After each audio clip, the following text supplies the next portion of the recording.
యేసు తన శిలువను మోసుకుంటూ వెళ్తుండగా ఎవరు సహాయం చేశాడు? ఏ. యోహాను. బి. పేతురు. సి. కురేనె సీమోను. డి. తోమా.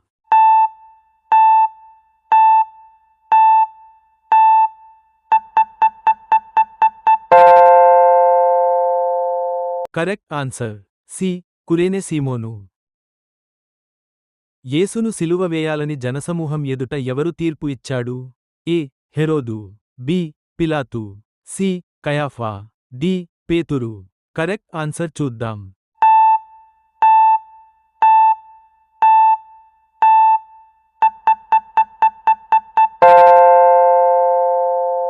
Correct answer B. పిలాతు. యేసును ఏ స్థలంలో సిలువ వేశారు? ఏ. బేత్లెహేము. బి. గెత్సేమనే. సి. గోల్గొథా. డి. నజరేతు. కరెక్ట్ ఆన్సర్ చూద్దాం.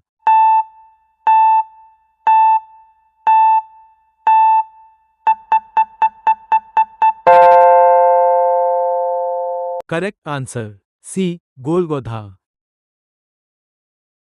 గోల్గొథా అనే పదానికి అర్థం ఏమిటి? ఏ.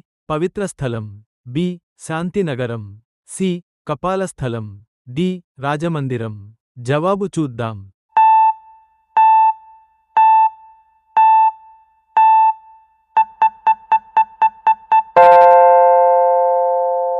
జవాబు సి. కపాలస్థలం. యేసుతో పాటు ఎంతమంది దొంగలను సిలువ వేశారు? ఏ. ఒకరు. బి. ఇద్దరు. సి. ముగ్గురు. డి. నలుగురు. జవాబు చూద్దాం.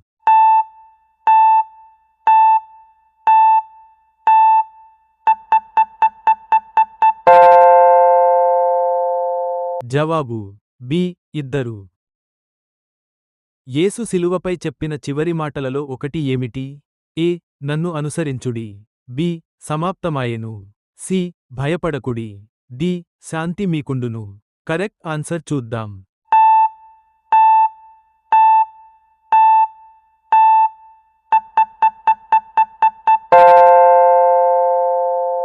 Correct answer B. సమాప్తమాయెను. యేసు సిలువ వేయబడిన రోజును ఏమని పిలుస్తారు? ఏ. పవిత్ర ఆదివారం. బి. మంచి శుక్రవారం. సి. పస్కా దినం. డి. విమోచన. కరెక్ట్ ఆన్సర్ చూద్దాం.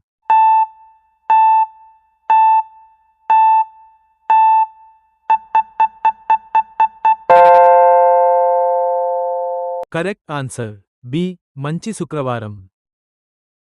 యేసు పక్కను ఈటెతో పొడిచినవారు ఎవరు? ఏ. యూదులు. బి. శిష్యులు. సి. రోమా సైనికుడు. డి. పరిసయులు. కరెక్ట్ ఆన్సర్ చూద్దాం.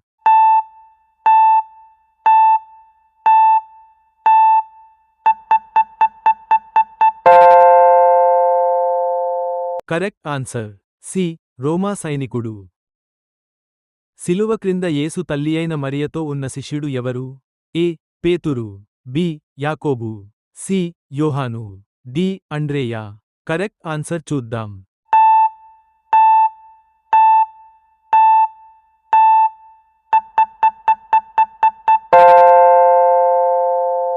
Correct answer C. యోహాను.